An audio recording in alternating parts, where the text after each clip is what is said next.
You know, Donald Trump thinks that you're so racist that you're going to fall for him blaming people who didn't cause these problems. It's almost like a way of saying to the person who actually might be racist, you know, it's almost like appealing to their better nature and saying, surely you're not going to fall for that. He's trying to manipulate you. He's trying to get you to think that the reason you don't have a job is because of Mexicans. But that's not true, and you know better than that, because there's actually some research which says that when people who actually do have bias, and we all have some, we've all been programmed to have it in this culture, one of the best ways to get people not to act on bias is to challenge them to rise to the better angels of their nature and treat them like people who are capable of doing right even when their inclination might be to do wrong. This particular moment, this particular man, this particular administration any more credit for creating this problem than he deserves, because this thing has been around since long before Donald Trump. This thing has been around long before Trumpism, right?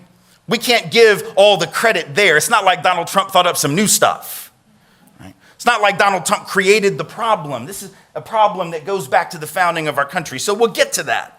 But I want to start somewhere else. If you don't understand, for instance, the history, the predicate, what came before when it comes to the subject of law enforcement misconduct in black and brown communities, for instance, right? If you don't know that history because it was never taught to you, right, then a movement like Black Lives Matter won't make sense to you. If you don't understand the way that black life has been discounted and denigrated and has not mattered institutionally to an awful lot of folks, right, then somebody proclaiming that Black Lives Matter will seem irrational. It will seem horribly militant and separatist and maybe even hateful. And then you'll say things like, but what about my life? What about me? All lives matter, don't they? What about me? I know, precious. I know your life matters. I know my life. You don't have to tell me that all lives matter. I get that. I got 2 children. I got 2 teenagers. They're 15 and 13. They are white. That is what happens when white people make babies. You get white babies. They are white. I know that their lives matter. You don't have to tell me. I don't need a bumper sticker to remind me of the value of my own children's lives. The point is, every cop in this country also knows that my daughter's lives matter. And every teacher knows, and every employer knows, and every bank loan officer knows. That is to say, we don't have to specify about my daughters. Their lives and the value of their lives are taken for granted. You only got to specify that which gets routinely ignored. You only have to specify that which we tend to forget, because remember, white folks have a long history of saying all and not meaning it. We do. Thomas Jefferson, now, it's not representative of all white people, but I gather he's one of white people's favorite white people. Thomas Jefferson said, did he not, that all men are created equal, endowed by their creator with certain inalienable rights, among these life, liberty, and the pursuit of happiness. There's that word all, as in all lives matter, all men are created equal. But when Thomas Jefferson wrote those words, he owned over 250 other human beings, so I'm guessing he didn't really mean it. But he said it, right? And when the Pledge of Allegiance was written, first iteration in the 1880s, there were several afterward through the 1920s, last iteration, last version, 1954. But in every iteration of the pledge, what's that last line? That never changed. With liberty and justice for whom? All. There's that word again, written by white folks who I dare say in 1888 or whatever it was, did not mean it. Nor did they mean it in the 20s, nor did they mean it in the 50s. So what black folks are trying to tell us with BLM, whether we're prepared to hear it or not, is that when y'all have been forgetting that we're part of the all, we're going to have to remind you. And Black Lives Matter becomes that asterisk at the end of white folks all. In this video, this white professor is only but being real with the white Americans on Trump's government, Trump's regime and everything, on why they should only do one thing in a good way. All right? He is being very clear.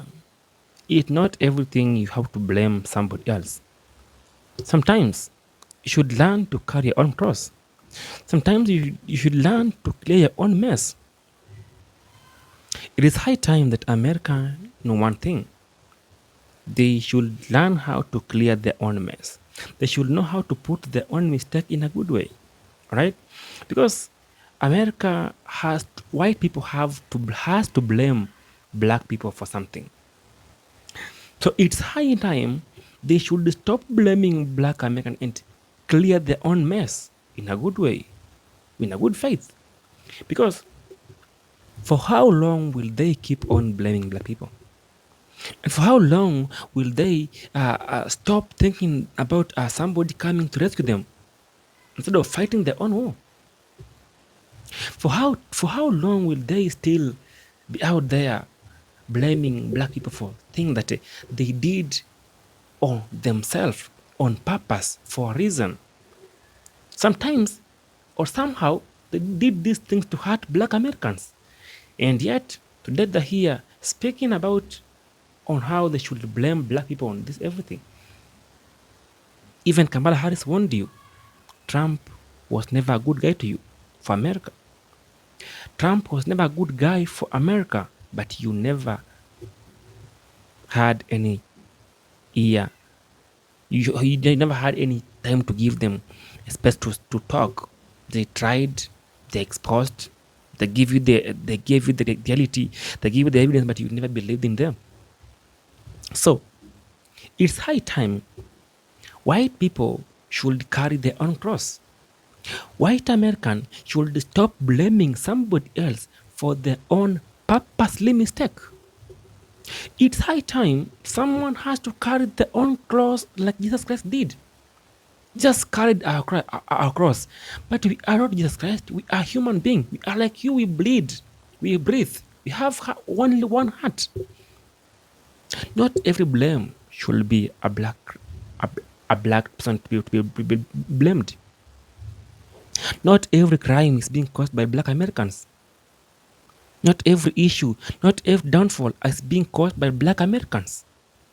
Sometimes somebody has to take their own, has to take care of their own mistakes, has to clear their own mess.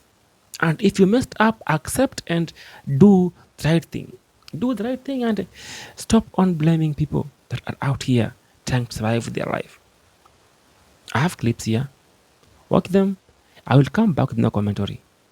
As in, yeah, y'all need to be reminded from time to time that you've been forgetting some folks. Now, we can certainly make the argument that we got to be clear that indigenous lives matter and Latinx lives matter and Asian Pacific Islander lives matter, because those are too often discounted as well. But trust me when I tell you that in this country, when black lives finally do matter at the institutional and systemic level, all of our lives will, and not one moment before that. See?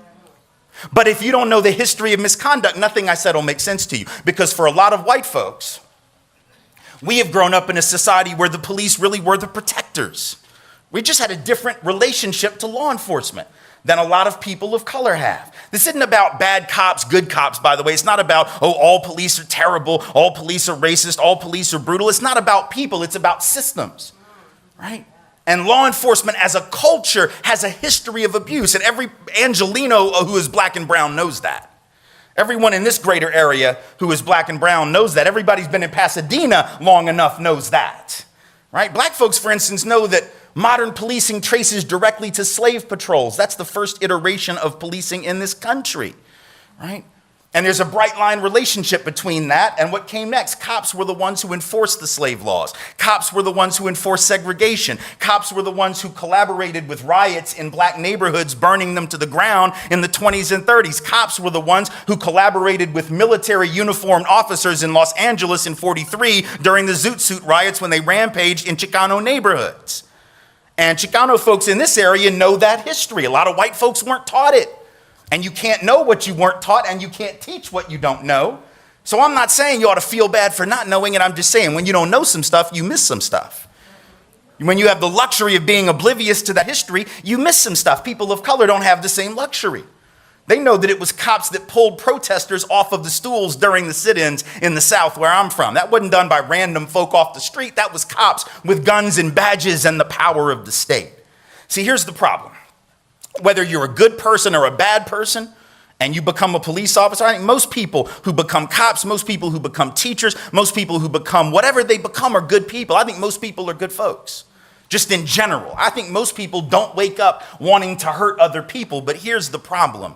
If you have a job that involves enforcing the law in a society where the law is the problem, right? Let me repeat. If you have a job to enforce the law in a society where the law itself is the problem, that is to say segregation as a law, enslavement as a law, indigenous removal as a law, right? The dislocation and dispossession of Latinx peoples from their land, where that's a law, where Japanese internment is a law, right? Then the people whose job is to enforce that law by definition are agents of injustice. That's not about hating police. That's just obvious, right? If you are the enforcer of the system and the system is the problem, then you are part of the problem. If you want to be part of the solution, you got to flip that system. Right? You can't stand at the end of the conveyor belt in the factory marked sausage factory and be shocked when all the stuff it sends you is sausage. If you're sitting down there and you're like, where the hell are my chicken nuggets? You clearly did not read the sign, yo. It said it was about sausage. So you probably ought to understand the system is contributing and producing exactly what it was intended to produce. Right? And if you understand the history, that doesn't sound radical. It just sounds obvious. Right? But if you don't know that history, it seems absurd. So you got to understand the past to understand the present. That's the point. But it's not just with regard to policing, right? It's with regard to just any inequities that you see. And I think about this not as an educator, not as a writer, not as a scholar, activist, or anything. I think about this as a dad, right? Because like I said, I got these two girls, they're 15 and 13. And, you know, when you're a parent, you always sort of pay real close attention to how your kids learn stuff, right? And you can see, like, when the light bulb goes on over their head, and it's sort of a really amazing moment because you're like, oh, my God, they just figured out something, and it's sort of cool, and, you know, you try to commit that to memory. All right, so a couple years ago, I'm driving with my girls to their dance studio. They're dancers, and we were leaving their school to drive to the studio, about 8 minutes on surface streets in Nashville, Tennessee, from their school to the downtown studio, where they were both in the company. And it's a drive we've made every day, virtually every day for like a year and a half during the week and once on weekends. So we're used to this drive. But on this particular day, something different happened. We get stopped at a red light. And that red light happens to be in the middle of public housing, right? Both sides of the street, public housing apartments, or what we refer to in this country as projects, right? And the 10-year-old daughter, whose name is Rachel, sitting in the back seat, looks around, and I'm sure she had recognized the racial demographic of that neighborhood before because we've been making the drive every day, right? But that day she says, Daddy, why is this neighborhood pretty much all black? Oh, that's a hell of a good question, right? I mean, that's a really deep, like my kid, my 10-year-old is doing like urban anthropology in the back of my Highlander, y'all. That's like some pretty serious stuff. Like I was very proud too, you know, because after all, this is what I do, right? And she's like noticing stuff and I'm like, oh, I'm so proud. And I'm real happy because it's like the one question she could have asked me that I actually know the answer to, right? Because when you're a parent, your kids will ask you all kinds of crazy shit that you have no idea how to answer. Like if my daughter had said, Daddy, where does electricity come from? I'd have been like, psh, Google it. I have no idea. I didn't pay attention in that class. But the one about how this neighborhood got black, I know that. That's the one, and so I'm all excited. I got the answer ready. I can't give her the PhD level answer because we only got 4 minutes left before we're at the studio, right? So I know I got to cut it down. I got to make it sort of easy. You know, I got to make it digestible, right? So I've got the thumbnail version though. It's right here in my throat. It's about to come out, and then something happened that I didn't know was going to happen because I'm an only child, right? I didn't know this was a thing, but those of you who are not only children will instantly recognize what I mean. Apparently, when you have an older sibling, and you are in the presence of that older sibling, and you ask a question of your parent, right? And the older sibling hears the question, they will inevitably, and without very much hesitation, offer up their own damn answer, right? Just to show how smart they are, right? And so Rachel says, remember the question, why is this neighborhood pretty much all black? And Ashton, the 12-year-old, without missing a beat, as I'm getting ready to offer the answer, jumps up and says, redlining, which is scary-ass accurate if you know the history. And if you don't, you're about to. I was like, what? How did you know that? Have you been reading my books? Like what? Is it genetic? Do you just know shit? Like do you just like, is it passed down generationally to you just because daddy knows? That's crazy. It was creepy. And the 10-year-old said, I don't think I know what redlining means. I'm like, yeah, I don't think your sister does either, but that was a hell of a guess. Right? Now, here's the thing. To be honest with you, her answer is not quite right. She actually sort of got it twisted a little bit because redlining is not how it got black, but it is how it got poor. So she's sort of conflating race and class, but I'm going to give her half credit because damn, she's 12 years old at the time. But let me just sort of explain to you what redlining is. Redlining is a thing that some of y'all will know what this is, but in any event, it was something that was very common. It was done as a matter of course all through this country, north, south, east, west, everything in between, where banks would take maps of neighborhoods and they would take a red marker and they would draw a line around black neighborhoods, and occasionally they would do the same with Latinx neighborhoods, and but especially black neighborhoods. And anybody who lived in the boundaries of that neighborhood was not going to get a loan. You weren't going to get a business loan. You weren't going to get a mortgage loan, nothing. And it didn't matter if you had good credit, didn't matter. Didn't matter if you had a good job, didn't matter. Didn't matter if you had a good education, none of it mattered. You weren't getting a loan just because you lived in that space.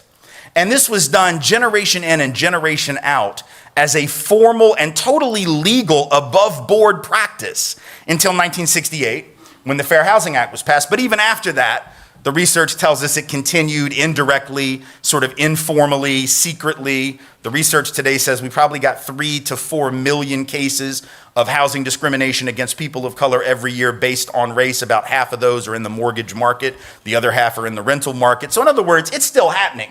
But it used to be totally legal. And as a result, right, that meant that those communities were starved of wealth. Those communities were starved of capital, right? Folks weren't able to start up businesses. And by the way, at the very same time they couldn't get those loans, they were knocking down neighborhoods to put up interstates and to put up shopping malls and to put up garages and office buildings. And most of the houses that got knocked down and apartments that got knocked down were being lived in by black and brown folks.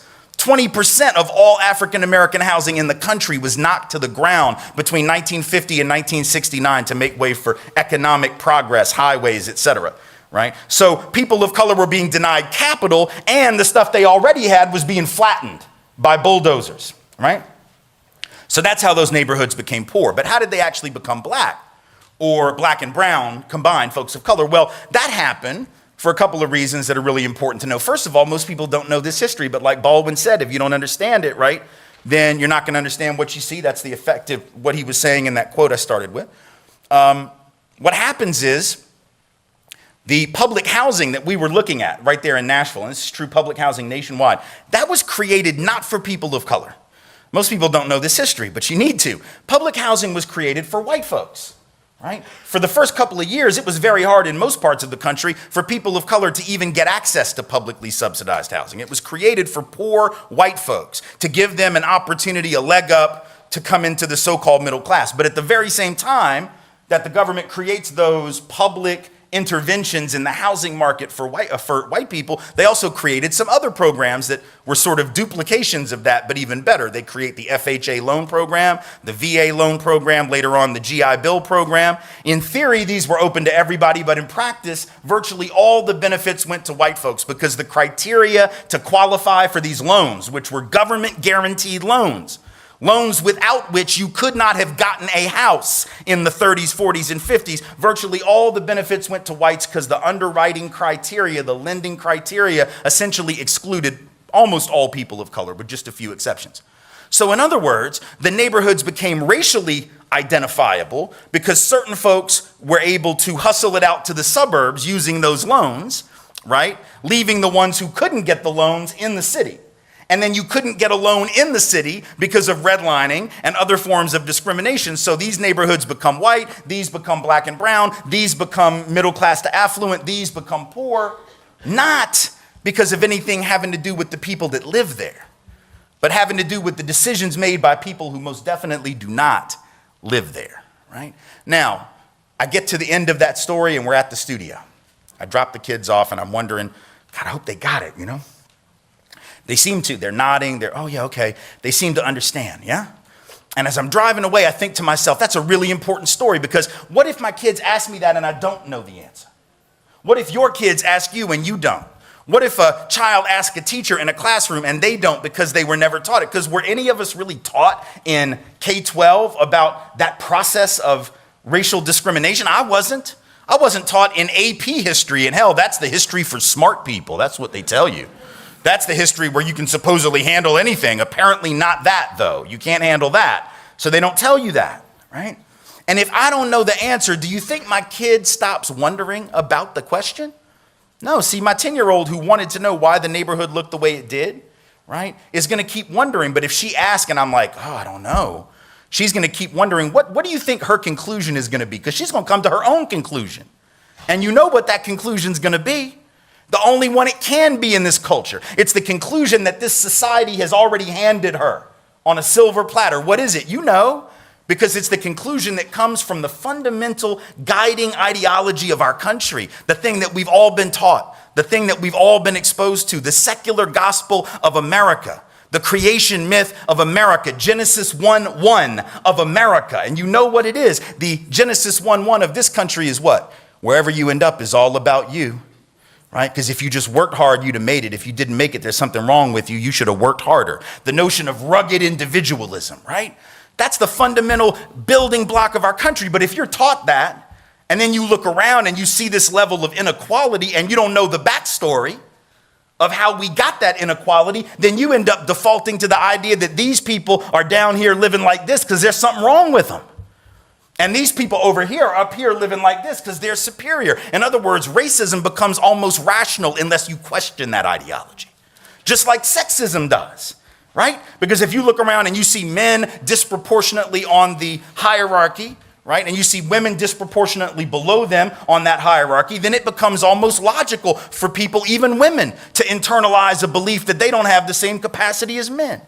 Classism becomes rational, where you look down even on poor white folks. You look down on poor white folks in coal country and Appalachia, and you go, well, you know, if they would just work harder, everything would be fine. We don't have to do anything to the job market or the larger economy because they're to blame. In other words, if we don't understand how we got from point A to point B to point whatever we're at now, we end up making conclusions that are fundamentally going to reinforce racism, sexism, and classism. And here's the thing. Every one of us knows that that myth is a myth. We know it's not about simple, rugged individualism. We all know people, do we not, who have worked hard their whole lives, got nothing to show for it. And we all know people who were born on third base and think they hit a triple, right? Never had to work hard, right? And they'll never lose what they've got. I'm even told, now this may be a rumor, y'all tell me, but I was told, as hard as this may be to believe, that there are even people who inherited their father's real estate empire in the 1970s, got to take over his real estate portfolio in the 1970s when it was worth $227 million already, and turned it into a few billion and decides that that makes him a self-made billionaire. Have y'all heard that story? I heard that story. I don't know who I'm talking about. I forget the name, but I feel like that's a thing, right? We know it's not about rugged individualism. It's about head starts, who had them and who didn't. It's about an 8-lap relay race where some folks started on lap 5, and some folks had to start at lap 1 and then were shocked when the ones with the 5-lap head start crossed the finish line first. That's what's supposed to happen when you have a 5-lap head start. Yes? Right? And so ultimately and look, the rugged, first of all, like even if you don't like my politics, can we just agree that there's no such thing as a rugged individual? That's like some crazy shit. Like really, truly crazy. Because what would that even entail? First of all, there's no such thing as an individual human being. Right? Because humans have always lived in collectives. We are a social being. We're a social species. None of us were raised by ourselves on an island by a porpoise. Right? We've had families, we've had tribes, we've had cultures, we've had nations, right? We've all been raised in a social context. None of us were raised by a porpoise on an island. If you ever actually meet someone who qualifies as a true rugged individual, for the love of God, you need to get the hell away from that thing. Because it's going to be dangerous as hell. It's going to be like a feral animal. It's not going to have language, right? It's not going to know that it's not supposed to eat you because nobody ever told it that, right? Because it was a rugged individual being raised by the porpoise on the island. They see you, they're like, I'm just going to eat you. They don't know. Rugged individuals will be dangerous. You don't want them running your country. You don't want them running your business. You don't want them as neighbors, right? The good news is there aren't any such people. We've all had help. We've all been raised in a social context. We have to understand that context in order to understand how we arrived at our current position and at our current place, right? And it's very dangerous for us not to do that, right? It's dangerous when we think about the policing thing again. I can tell you right now, the only reason I'm standing here. See, if I'm going to ask you to think about that, how you ended up from point A to point B, I got to do the same. So I'll model the behavior I'm asking about. Because once again, this is where privilege comes in. This is where we have to understand the context of our own lives. I'm only standing here because the war on drugs is not about drugs. Right? Going back to that issue of policing. I'm only here because the war on drugs isn't really about the thing it pretends to be about. What do I mean by that? I think you know what I mean by that. And I can tell you what I'm about to tell you because the statute of limitations has expired on this shit and they can't touch me now. I'm being quite serious. Keep in mind now, the reason I know the war on drugs isn't about drugs, two things. One is all the data tells me. Centers for Disease Control, National Institutes on Drug Abuse, every study you choose to consult says what? White folks are just as likely, if not more likely, to use drugs, just as likely, if not more likely, to possess drugs, just as likely, if not more likely, to sell drugs, just as likely, if not more likely, than people of color to become addicted to them, right? So the rates of usage, possession, dealing, and addiction equal or greater, depending on the age group for whites, relative to people of color. That's one way that I know. The other way is the fact that I'm here. Because in April of 1988, I was headed back from a college debate tournament. I was at Tulane University in New Orleans. We went to a debate tournament in San Antonio, driving a rental car back, right? And I get stopped in Gonzales, Texas. I do not recommend this, by the way. I get stopped in Gonzales, going about 13 miles an hour over the limit. So I pull over. It's just me, my debate partner, another two-person team, and the coach. And I'm nervous, right? And I'm nervous because I know what's in the car, other than debate evidence. I know that at that moment, in the briefcase of my coach, is the following: an ounce and a half of weed, an 8-ball of Coke, 12 sheets of acid.